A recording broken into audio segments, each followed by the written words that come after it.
Sir, I'm Wayne Dennison. We haven't met. But let me ask you, let's start with what you finished with. I'm sorry, one more time? Let's start with what you finished with.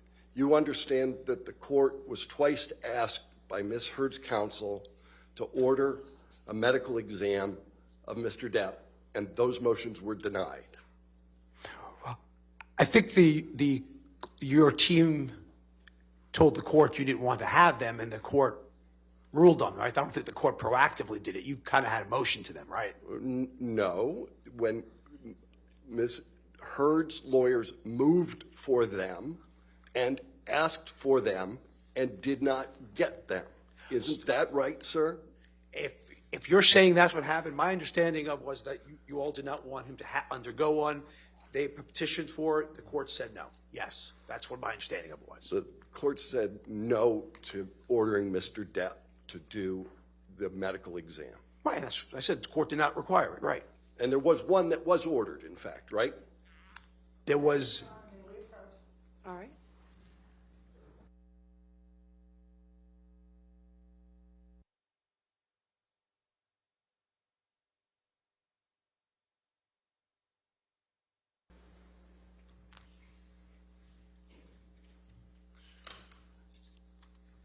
All right, so the last thing you talked about was the Goldwater rule.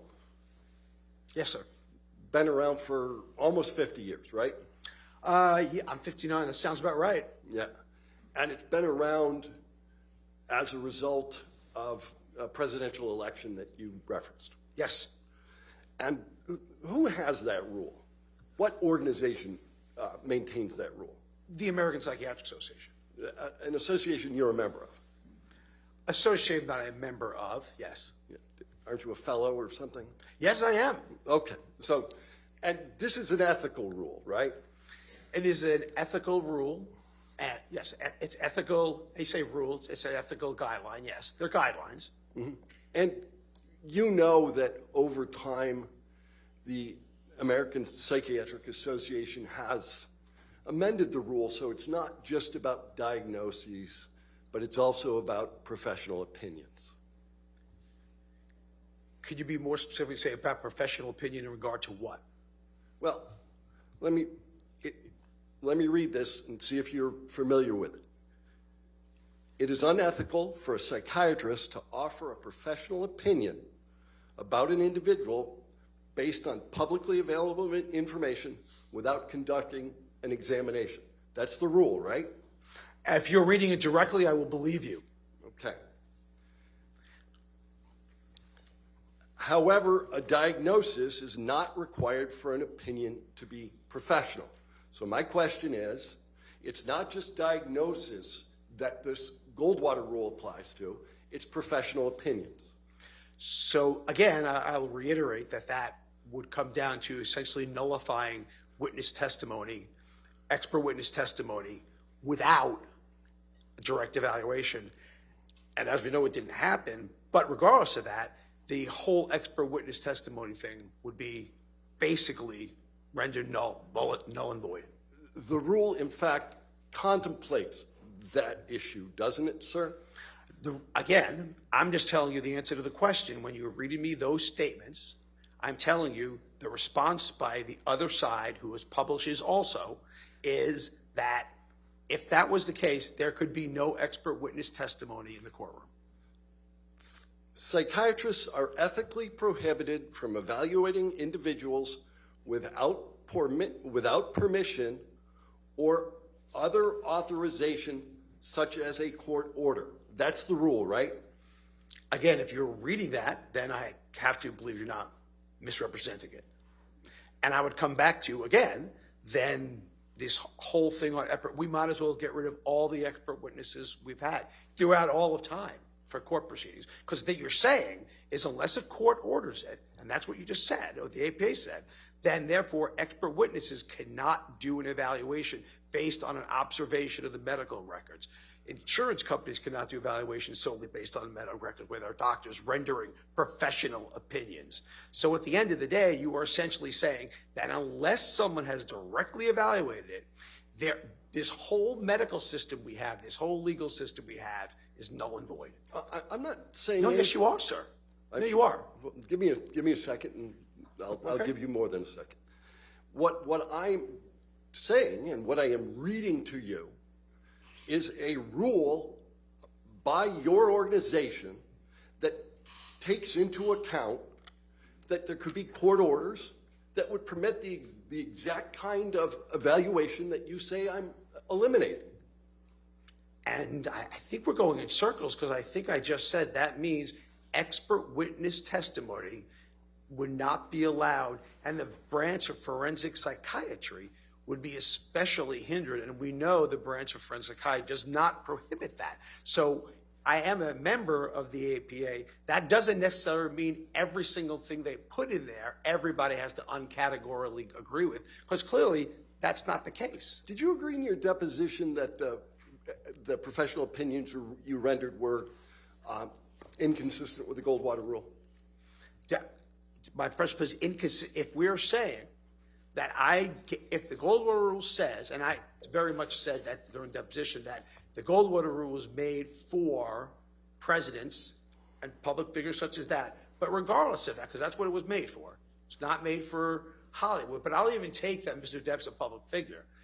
What I'm saying to you is that the Goldwater rule is saying we cannot do any expert witness testimony in our field. That is exactly what the Goldwater rule is saying based on exactly what you read. And I'm just telling you what you are saying that rule encompasses. What I'm asking you, sir, is did you comply with the ethical requirements of the APA when rendering the professional opinions that you've rendered today? It is a requirement of the APA. It is not the requirement of the APA. Secondarily, so the answer is no? Secondarily, again, in order to not, we wasted our whole morning because there was an expert witness before me. There's an expert witness everyone brought in. So all I'm saying to you, that means the whole field of medical legal law is corrupt and unethical for engaging in an act that the APA clearly says we should not do. So if you're saying that, then the answer is yes, I'm agreeing with that statement. You're agreeing that the APA would deem your testimony and your professional opinions rendered unethical. I'm saying you are saying that I'm an expert witness. I'm saying as an expert witness, and solely as an expert witness, that guideline is permitting that from occurring. I would say then that the whole field of expert witness testimony, again, would be disavowed by what you are quoting in the Goldwater rule. And we know that's not the case, because if it was, we would not be allowed to do it. And you said the rule was for presidents, right? And that was initially for presidents, yes. Well, and the name of the rule came from that. But the rule says it is unethical for a psychiatrist to offer a professional opinion about an individual. That's right, sir. It's not just presidents, it's not public figures, it's individuals. Funny, it was named after according to your logic, if you don't put something in the title, it's not true. That's what you told me this morning, I believe, at my intimate partner violence. So what I would say to you then, sir, is that if you say this about an individual, again, any court would have to render an expert witness testimony invalid. Any doctor that reviews charts would have to render it invalid. I can go on the list of docs that do not see or interview patients directly, and that's a violation. So basically, you are saying that unless you do a direct clinical evaluation, then all of the field of forensic psychiatry and all of managed care is doing an unethical violation because we are not seeing the presence. We deny patients medications all the time without seeing them.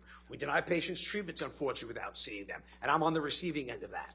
So the answer to your question, again, unless you are saying to me that all of this is unethical, which is what you are saying. This is how I'm interpreting what you are saying to me. That unless you do the evaluation directly yourself, therefore, it cannot be considered ethical. And I'm telling you how that's applicable to not just expert law, but also managed care. It's applicable to multiple branches of medicine. Duration of hospitalization stay, they get evaluated. So tell me where you want me to end this.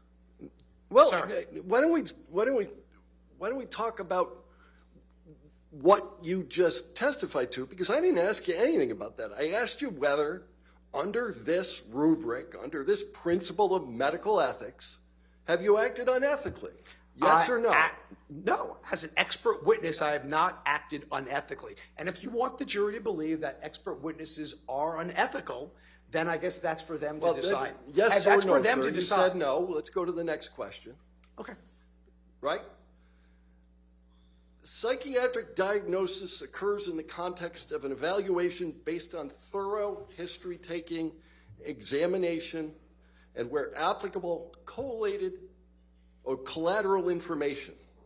You'll agree with that? I believe I said that earlier, yes. Yeah. And it's a departure from the methods of the profession to render an opinion without an examination and without conducting an evaluation in accordance with the standards of psychiatric practice, correct? Well, again, by the way, for the record, intimate partner violence is not a psychiatric diagnosis. I'll start with that. Substance usage by themselves is not a psychiatric diagnosis. If you want to cut to the chase, psychiatry is not a diagnosis of that. Narcissistic personality traits is not a diagnosis.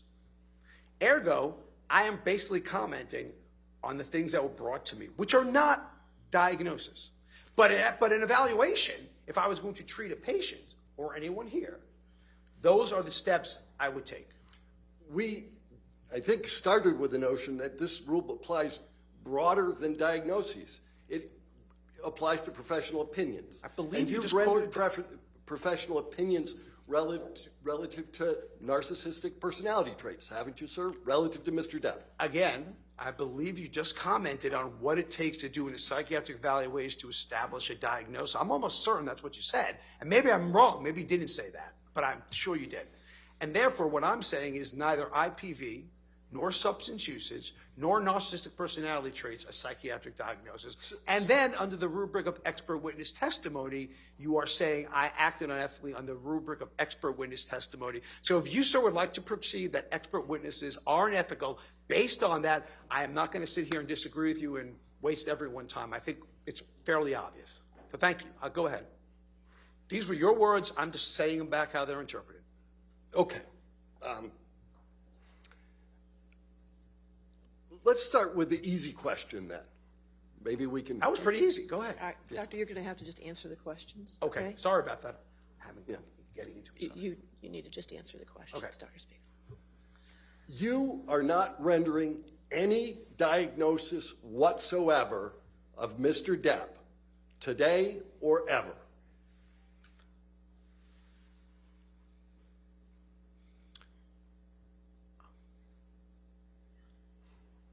No, I probably would say to you that certainly I would not say narcissistic personality, or I would say traits. Certainly from what I have read, intimate partner violence is not a diagnosis. So the answer is no for that. Narcissistic personality traits is not a diagnosis. The answer is no. But if you want to tell me that substance use disorder is a psychiatric diagnosis, the answer is yes. But that wasn't an issue, was it? Whether Mr. Depp used substances. I mean, you said you've gone through the record. That wasn't really an issue at this trial. He's said it from day one. Oh, so you're saying he's already admitted to the diagnosis? He's already admitted to the use of the substances. Well, again, there's a difference between admitting to substance use and substance use disorder. Let's go back to what you just said about narcissistic personality traits. Yes. Narcissistic personality disorder is a DSM-5 diagnosis, correct? Correct. Diagnostic personality, and you haven't testified that Mr. Depp has narcissistic personality disorder, have you? I would certainly, if I didn't, I'm certainly thinking that, but at least I'm going to say he has traits, which are characteristics of provisional diagnosis of, it's a provisional diagnosis of probably narcissistic personality disorder. But yeah, I mean, I do believe that. Well, but when you say provisional diagnosis, you know the DSM-5 requires, in order to find that diagnosis, 5 of the 9 factors. And you haven't done that analysis. You've never made that diagnosis. You've just identified certain factors. That are criteria for the diagnosis. Right. But you need 5 of 9 to get to the diagnosis. You've already told us that you didn't make a diagnosis. You're just identifying traits, correct? I'm identifying traits that are consistent with the diagnosis, yes. Right. And did you testify in deposition that the existence of traits, as opposed to the disorder, doesn't have a correlation with IPV? If I said traits do not have a correlation with the, if that's what I said, and I don't remember saying that, but that wouldn't be a correct thing. Narcissism has a correlation with the diagnosis. Yes, that part's true. All right, how far are we going to back this up? Because there's a diagnosis of narcissistic personality disorder, right? Yes, sir. And that one is has some correlation with IPV, right? Narcissism has correlation with IP. Again, sir, you're not allowing me to answer. You're splitting hairs. You're splitting hairs between the traits that are consistent with, which all I'm commenting on is behaviors and traits that are consistent with the diagnosis. And Mr. Depp, narcissism absolutely has risk factors associated with IPV. Let's go back again, and maybe we can focus on the question I ask you, and we can get an answer that's addressed to that question. Mm-hmm. Narcissistic personality disorder is a risk factor for IPV, yes or no? Yes. And you've previously testified that there is no literature at which you are currently aware that the mere presence of narcissistic traits is a risk factor for IPV. Am I answering the question? Yes. That's incorrect. You didn't testify that. Cluster B traits, which narcissistic personality disorder is part of, is a huge risk factor for intimate partner violence, which cluster B traits include narcissistic personality disorder, antisocial personality disorder, amongst others. So the answer to the question is every resource on intimate partner violence will support that cluster B traits, where narcissistic personality falls under, is a risk factor for intimate partner violence. Any single trait is a risk factor for IPV. Again, I will repeat, cluster B traits. I didn't say any trait. I said cluster. No, let me be more precise then. Okay. Any narcissistic trait in and of itself is a risk factor for IPV. But you are mischaracterizing what I said. What I said, I'm pretty sure I said cluster. If you look at all the intimate partner violence literature, and I would behoove you to do so, you will see that cluster B traits, I didn't say narcissistic per se, cluster B traits, where narcissistic personality disorder is part of, are risk factors for intimate partner violence, part and parcel, uniformly true. And I'm not sure, the thing I don't understand is I'm not sure why we're arguing psychiatry, because I'm telling you what it is. Dr. Spiegel, you just need to answer the questions. Okay. So you want to talk about cluster B, so let's do that for a minute. Borderline personality disorder is a risk factor for IPV. As part of cluster B traits, yes. Histrionic personality disorder is a risk factor for IPV. Less so. But it less so. Less so. I mean, cluster- it's a risk factor, but less so, yes. Yeah. Less so. Significantly less so. All right.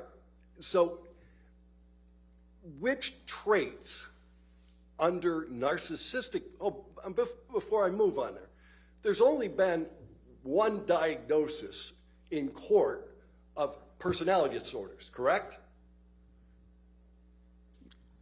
I'm not sure who you're referring to.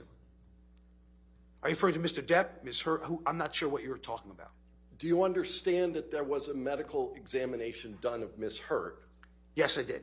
Do you understand that the testimony was ultimately that Ms. Heard suffers from 2 personality disorders. Okay, so I'm just being specific. I just wanted to know if you're talking about Ms. Heard or Mr. Depp. So that's all I was asking you. Yes or no to my question? Which was there's only one diagnosis of, Ms. Heard was diagnosed with that. Yeah, and both of the diagnoses are in cluster B, and both of them are risk factors for IPV. But both those cluster B things are, I'm not allowed to comment on the testing, so therefore, all I can say is that cluster B traits, and I'll tell you what they are, and by the way, I testified this before, which was that, 1, I don't expect perfection from my victims. 2, absolutely there were cluster B traits Ms. Heard had. Absolutely Ms. Heard had cluster Given B. that you've testified to it before, let's move on to a new question. Okay. All right? You indicated, in your opinion today, that you thought, well, why don't we move a little differently? Are you a member of the American Medical Association? No. Okay, so you don't know what the ethical rule of the American Medical Association is relative to doing clinical diagnoses about individuals you've never talked to. So you're saying in terms of doing expert witness evaluations, under that rubric, right? I'm just asking you, do you know the AMA's rule? You're saying the AMA's ruling under the rubric of not doing evaluation with someone you did not see, and I'm questioning, I'm asking, so you are talking about expert witness testimony? No, I'm talking about, do you know the rule? I'm not a member of the AMA, so I don't read the rubric. Okay. You move on, you don't know the rule. Huh? All right. You rendered an opinion about Mr. Depp's purported cognitive impairment. Yes. Yeah. What do you use as a baseline? A baseline for processing speed? Yeah, for analyzing Mr. Depp before you watched his deposition. What do I use a baseline for that? Yeah. Oh. I mean, I guess my baseline would probably be how I've seen him interact in public. How I've seen him interact with others. I've seen him interact in media. I've seen him interact and his process speed is certainly not slow. I've seen him do commercials. His process speed was not slow. At deposition, didn't you say that what you did was compare Mr. Depp's performance in lots of pirate movies against his deposition testimony here? What I said was I've seen Mr. Depp do apology ads. I remember he did an apology ad with Bad Dog with no delay in process speed. I've seen him interact with the media regarding to that. I saw no delay in processing speed. All I'm saying Let me ask you about pirates, though. You compared pirates to the to the depositions given in this case. Then I apologize for what I said. Then I misspoke. You misspoke? You didn't make the comparison? Right now, just a second ago? Just a second ago, I may have said that I misspoke. I apologize, I misspoke. Okay. Because you know you can't compare pirates to sworn testimony, right? Yes. Okay. But you can, but as an aside, you can judge someone's processing speed at any time. Like I'm judging yours right now, you're judging mine. We all judge processing speed as a baseline because of what we know about each other. I would say your processing speed right now is not slow. So, I mean, we're judging processing speed. I'm just saying to you. Yeah. But no, any of Mr. Depp's other portrayals in movies, did that affect your analysis of processing speed? Only I've seen him interact on interviews, and that was it. Right. When he wasn't in movies. Right. But Willy Wonka doesn't matter to you? You see him in that movie, Charlie and Chocolate Factory? Did you look at that one when you were comparing his processing speed?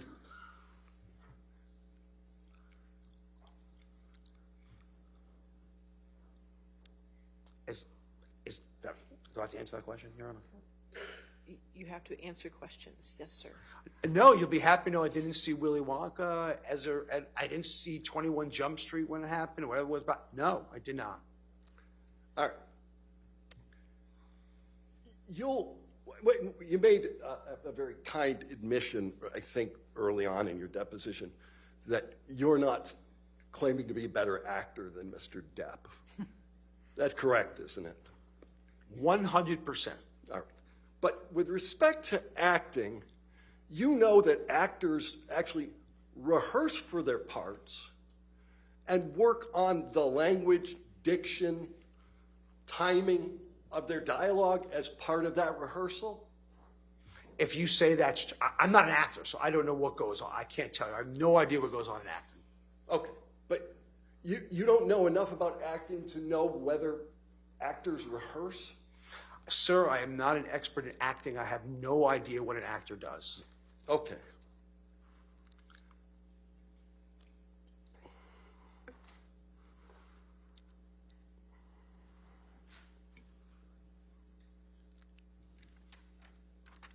During your deposition, what were the circumstances under which you decided to call Mr. Depp an idiot?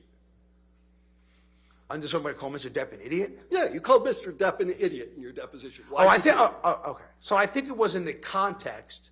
I think it was in the. You probably should read the context of it, because I think the context was, and I'm trying to think back. Okay. And what I thought it was related to was if you're coming to some deposition. Okay. And again, I'm thinking back. So you have it in front of you. I don't. So I'm thinking back where he's coming in from Europe for a deposition, video deposition that he gave, and he took an overnight the night before. And what I think I said was that if you're going to do a major thing to a trial that you're involved with, I think you'd be an idiot to come in the night before. All right. So I didn't call Mr. Depp an idiot. I certainly called that planning an idiot. I didn't call him an idiot. So the words, so I mean he's an idiot, are mistranscribed? No, I'm sure, again, if I said it in that, if you're just reading one line, one snippet, I'm sure it was in the context I just said. But again, you have it in front of you, I don't. Yeah. Is idiot a professional opinion? I wasn't rendering professional opinion, Yeah. no. Is it a psychiatric opinion? And that follows the Goldwater rule. How does it follow the? Oh, you just said that I'm not rendering a professional opinion. I just said idiot. That's not a Goldwater. So idiot is not a professional opinion? Mm-hmm. Is it your practice to describe people as idiots? My practice describe people. In my practice? No, I don't describe people my clinical cases as idiots or patients as idiots or victims as idiots. No, sir. But you sat for a deposition in this case and described the plaintiff as an idiot, correct? You gave me 9 hours of deposition, and if I said the word idiot, it was an idiot in planning. It wasn't making him an idiot. I don't know Mr. Depp's IQ. I don't know his overall functioning. So therefore, if I said it, it was an idiot in planning, which is what I meant to come across as. All right. So you did say you don't know his overall functioning, but you made some testimony today as to some evaluations you made relative to his functioning. You would agree with me that it's probably a good idea to think about the questions that are asked you in a court proceeding before answering them. Am I allowed to answer that question? Yes. Okay. So what I meant by function, what I said by function, I believe that his agent reported how late he was showing up to every movie while the cast is waiting for him. I believe that would be an impairment. If I showed up late for that, I would not be here right now, would not have a job. Okay? I believe the thing was in terms of balking out of treatment for substance rehab that his doctor is prescribing for him. So if you're asking me if that's an impairment of functioning, I would say I'm very much substantiated in that. I'm trying to understand how you got to this notion of cognitive decline. And I thought it was based at least in part on the manner in which he testified.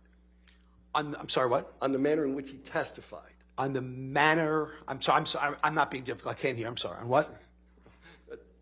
I was asking you about the cognitive decline Yes. testimony that you made. Yes. And it was my understanding that at least a portion of that testimony that you rendered was that you derived some evidence of cognitive decline from the way Mr. Depp testified.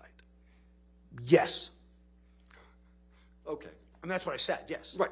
And so all I'm asking you is, don't you think it's a good idea when you're in the middle of a court proceeding to answer questions carefully. Again, professionally, we diagnose patients with a neurocognitive disorder by gross evaluation all the time with cognitive. On the thought that, again, age normal controls, I'm just saying, age normative controls does not put a 58-year-old gentleman at that processing. That's all I'm saying. That's all I said. And you derived this without ever once talking to the man. You mean me directly talking to him? Because we know how I derived it. So you're talking about me directly talking to him? Yeah, you never talked to him. I've never talked to him. Right. And this exam you gave, well, you did talk about Dr. Blaustein, right? Yes, sir. And you understand that the entirety of Dr. Blaustein's medical records are 12 pages of handwritten notes. The important part was what I said. For me, as an example of cognition, which I'm trying to prove, which is what you asked me, the important part was what I said.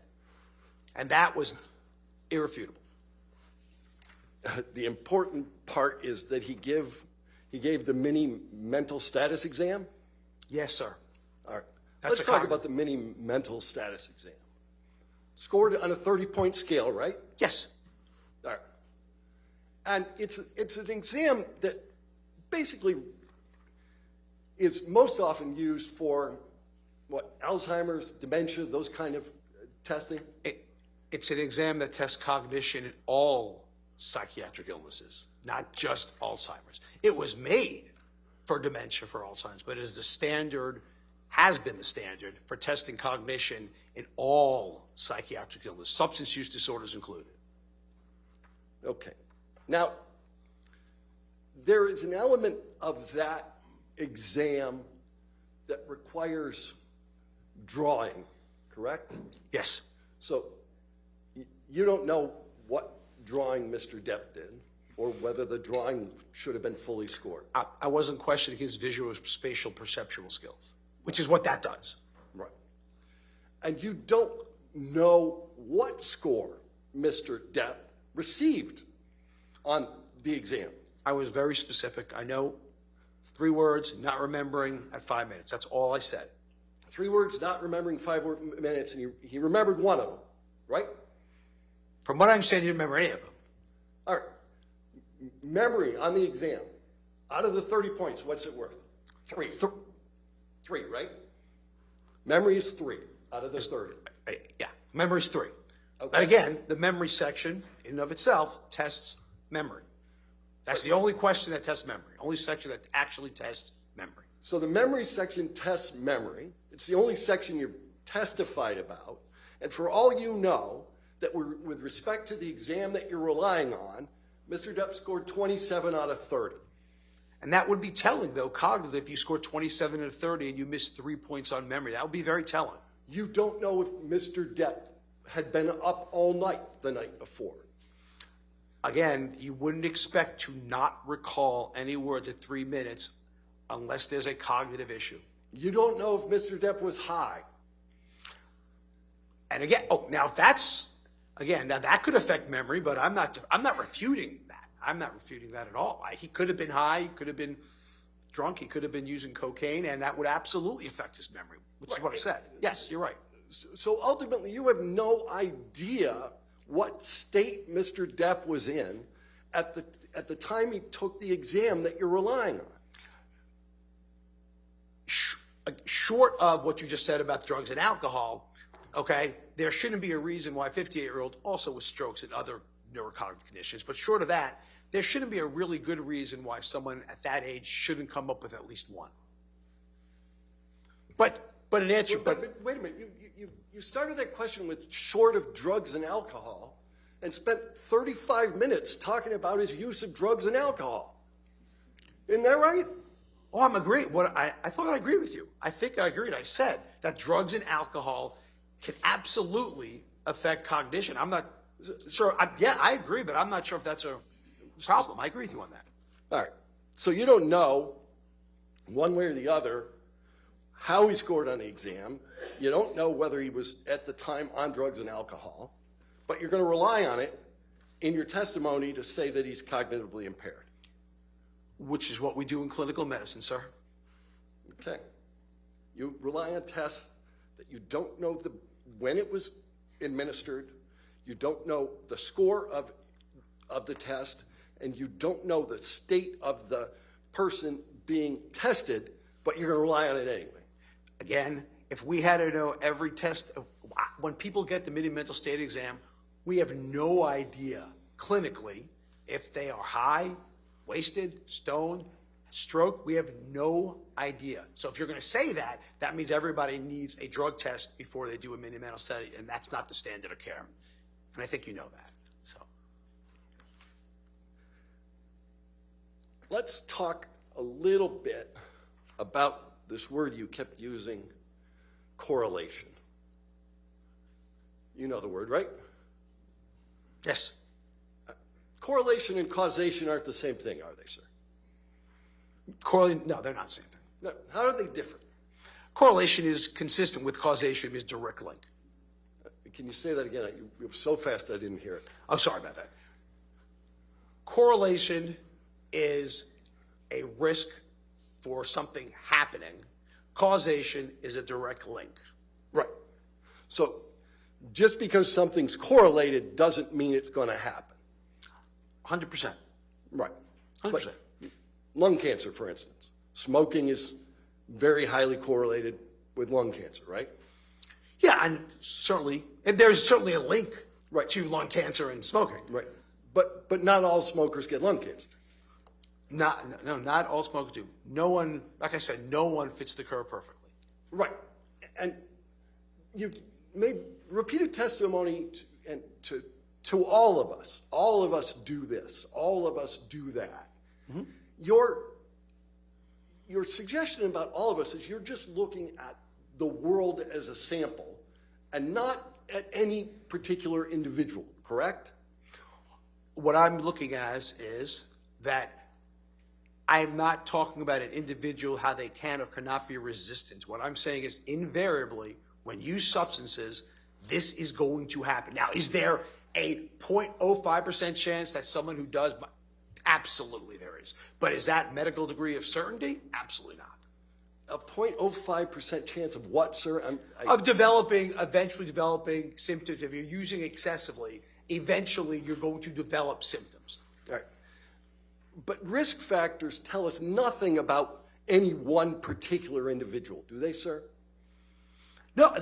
Again, risk factors tell us nothing except that if they have it, they're at a higher likelihood of developing it. That's Right. what tells us.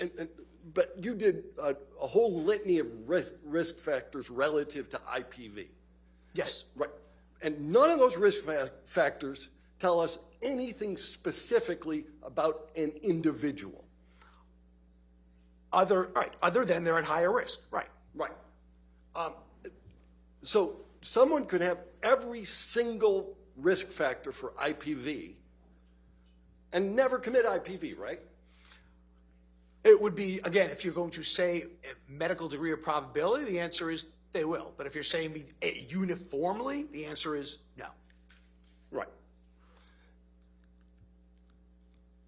IPV can occur without substance abuse. Oh, sure. Someone can abuse substances without ever perpetrating IPV. Again, absolutely. But, again, you are saying different than what I said. I did not say abusing substance. I said substance use disorder. Those are two different things, because there are surely people who use substances that do not engage in any violence, do not become psychotic, nothing at all. So And that's absolutely. equally true of people who have substance abuse disorder. There are certainly people who have substance abuse disorder who don't commit IPV, correct? They are saying people who have substance use disorders, the majority of them, over 50% do. So over 50% do. So that's medical. The answer is yes. As you said, not everyone who smokes gets lung cancer. So there are significant numbers of people. You said it was over 50, so you'd say 40% of the people who have substance abuse disorder don't commit IPV? And those are the ones that do not have IPV risk factors, though, right? So we're talking about people Wait a who minute, don't. isn't substance abuse disorder and IPV risk factor? Oh, yeah. These are other people that don't have other risk factors, right? Right. But again, we're talking about people in general. You don't know anything about any particular individual as to whether anybody's going to commit IPV. If statistics follow through, all we can say is more than 50%, 70% will. If you combine more risk factors you have, the more likely you're going to develop the illness. If you smoke cigarettes once, that might not correlate to lung cancer. If you smoke it chronically, that might. Right, So that's all I'm we're saying. talking about individuals here. You either have lung cancer or you don't, right? If you're smoking. Right. Right. You either commit IPV or you didn't. Oh, I mean, yeah, you either did or you didn't, yes. Right. So you took some issue with me because I was asking about substance abuse generally, and you wanted me to talk about the disorder. I asked you earlier about narcissistic personality disorder, and you haven't made that diagnosis. You've just talked about the traits, right? Yes. And somebody can have these narcissistic personality traits and substance abuse disorder and never commit IPV, right? So, along that line, Right. about 80 to 90% of people who commit IPV have a personality disorder. So the answer is less than about 10% obviously do not. Right. There are more close links with IPV for borderline personality disorder than narcissistic personality disorder. Correct, sir? I'm not going to agree with that. No? I'm not saying there are more links. I would say to you there are absolute. If you're asking me if there are links, the answer is absolutely. If you're saying to me more, I can show studies say yes, show studies say that. That has not been absolutely definitively correlated. No. No. Absolutely not.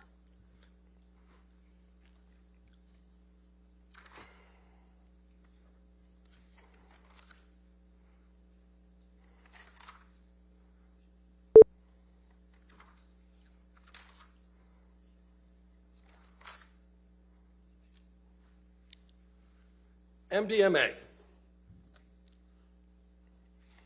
What is it? Ecstasy. Yeah. And what's the normal dosage of ecstasy for people who use ecstasy?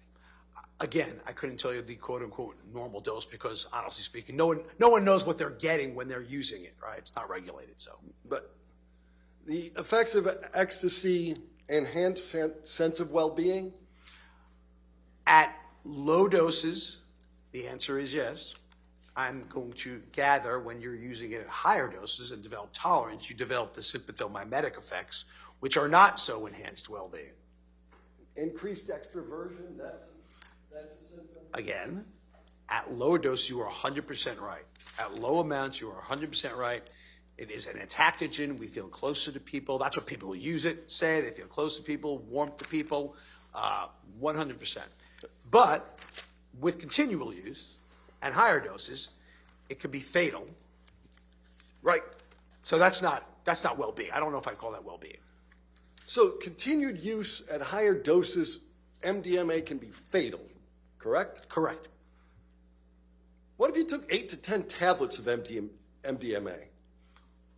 What if you took again, you don't know what it's very hard to say that. You don't know what it's, what's the word I'm looking for? Contaminated with, okay? You can't just say, hey, let me just take 8 to 10 pure ecstasy and see what happens. That's not going to happen. So what I would say to you, again, because substance abuse are unpredictable, they are not regulated, no one knows what they're going to. No one absolutely has any idea whether it's going to cause this empathic entactogen effect at very low doses, or is it going to cause the sympathomimetic, increase, it's like a stimulant, like cocaine and something we talked about like that. No one knows what's going to happen. It's not regulated. And no one knows if you're using with other substances either, like other stimulants. Or if you mix it with alcohol? or mix it with alcohol. No one knows if it's going to be potentially worse. Right. But this is a potentially lethal combination. 8 to 10 MDMA tablets and alcohol. This is a potentially toxic combination. Right. Can it kill you? Yeah, I mean, it is a potentially toxic combination. That's true. Ever heard of someone cutting off their own finger on MDMA? Have I ever heard of it? Yeah. No, I can only give you one example. Hadn't seen that one before. Okay. So, Seroquel. That one puts you to sleep, right? If you want to phrase a barbiturate putting you to sleep, then the answer is yes. Yeah, you heard Mr. Depp talking about sometimes being on the nod, right? And again, I think I explained Seroquel very well this morning. Good. I'm going to ask him a few more questions. Oh, okay. Okay. All right. You kept making references to street value. Why were you doing that? Because that's why people with substance use disorder use quetiapine and Seroquel. Say it again, I'm sorry. That's why people who use quetiapine or Seroquel it sells on the street because it's so barbiturate-like in effect. Right, but you said that Mr. Depp had a prescription. There are many substance use disorder patients who have prescriptions for Adderall and quetiapine from their doctor, and that doesn't mean they're not getting high out of it. That doesn't take much. Doctors like to believe what patients have to say. They're not going to go in there being expert witness testimony. All I'm telling you is that in people who have substance use disorder, it is not uncommon, and the thought was initially that because quetiapine was not addicting, that it's safe to give in people with substance use disorders, when in fact, we absolutely know it has street value. We absolutely know that for a fact. Right, but my point about this is you made a bunch of testimony about street value, but you knew at the time you made the testimony that Mr. Depp, in fact, had a prescription. He also had a prescription for oxycodone and roxicodone. Does that count? Because that's also probably not a good thing. Just because you have a prescription doesn't mean that... I think Mr. Depp would agree with you it wasn't a good thing. Just because you have a prescription doesn't mean you can't abuse it. No, I'm not suggesting you're abusing it. I'm just wondering why your testimony was in any way tied to street value when every single drug you referenced, Mr. Depp had legally. Again, you can have prescription substance abuse, and we know that, correct? No, I shouldn't be asking that. We can have prescription substance use disorders, and that's not uncommon if you look at the opiate epidemic that we're living in right now. We can have that. That's not an uncommon thing. Unfortunate, but uncommon. Not uncommon. So, Seroquel, I think you described as a sleeping agent when used off-label? When I saw what? Sleeping agent, Seroquel, when used off-label? When used off-label, it's used. It can be used sleeping agent, yes. Right. So, Mr. Depp's use of Seroquel could account for some of the photos we saw in this trial, where he's asleep in a chair? Again, what I would say to you is that if you have a substance use disorder, you are using it to be knocked out. Yes, I agree, but I'm not sure at the end of the day if she'd have vomitus over you either, because I've never seen Seroquel do that. So when he was passed out in the chair, he also had vomitus over him. I've never seen Seroquel do that ever.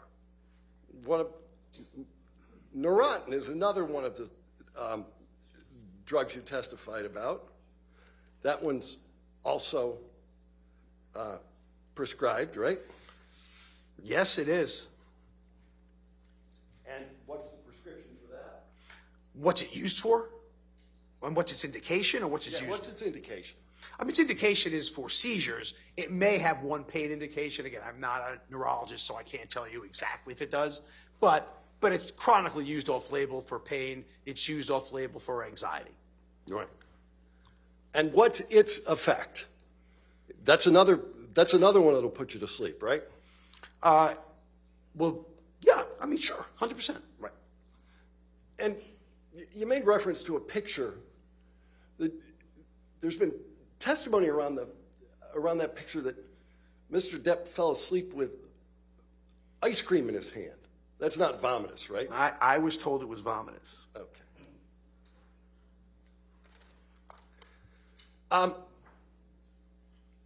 You talked about the fact that Mr. Depp indicates that from time to time he uses an earpiece. I read that, yes. Okay. Did you read the testimony of Mr. Wyatt, who told you what was being pumped into that earpiece? Yeah, I mean, if I remember right, I mean, I think it was lines, right? No, it was music. It was music, not his line? Yeah.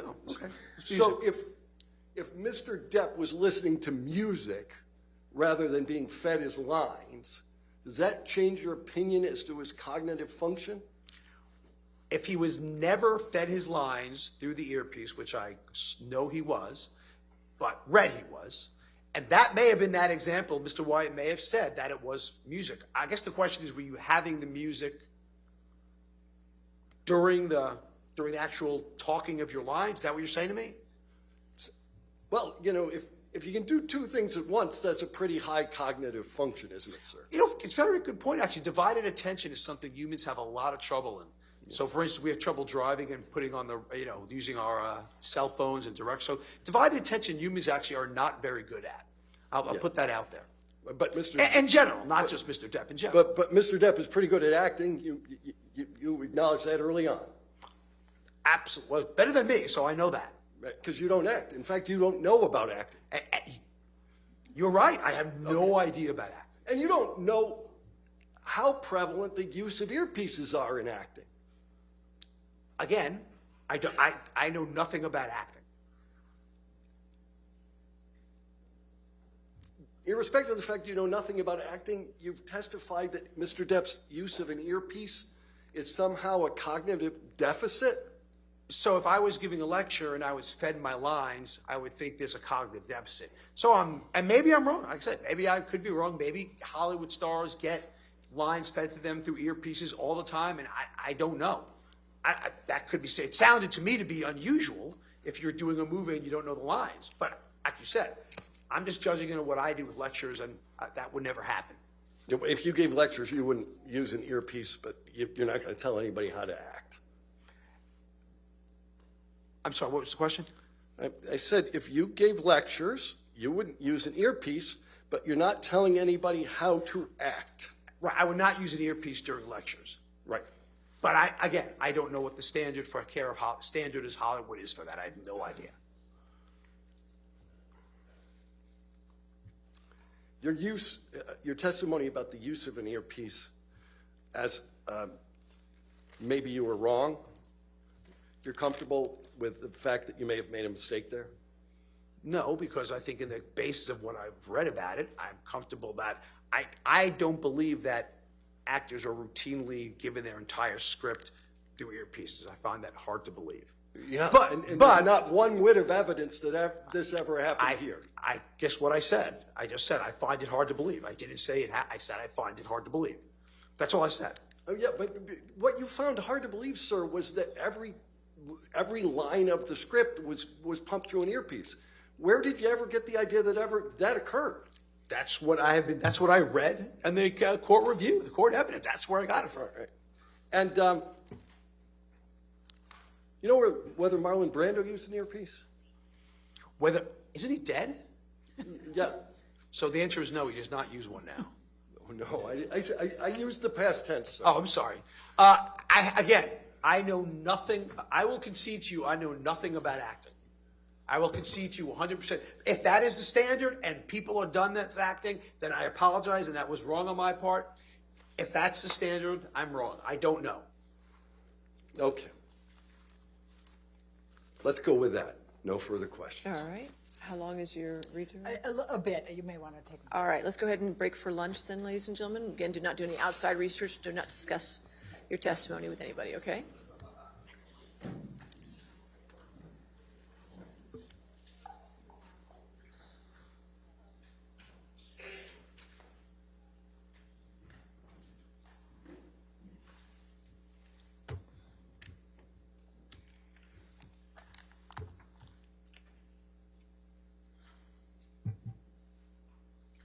All right. So let's come back at 1:55 then. All right. Is that fine? I think 1:55. All right.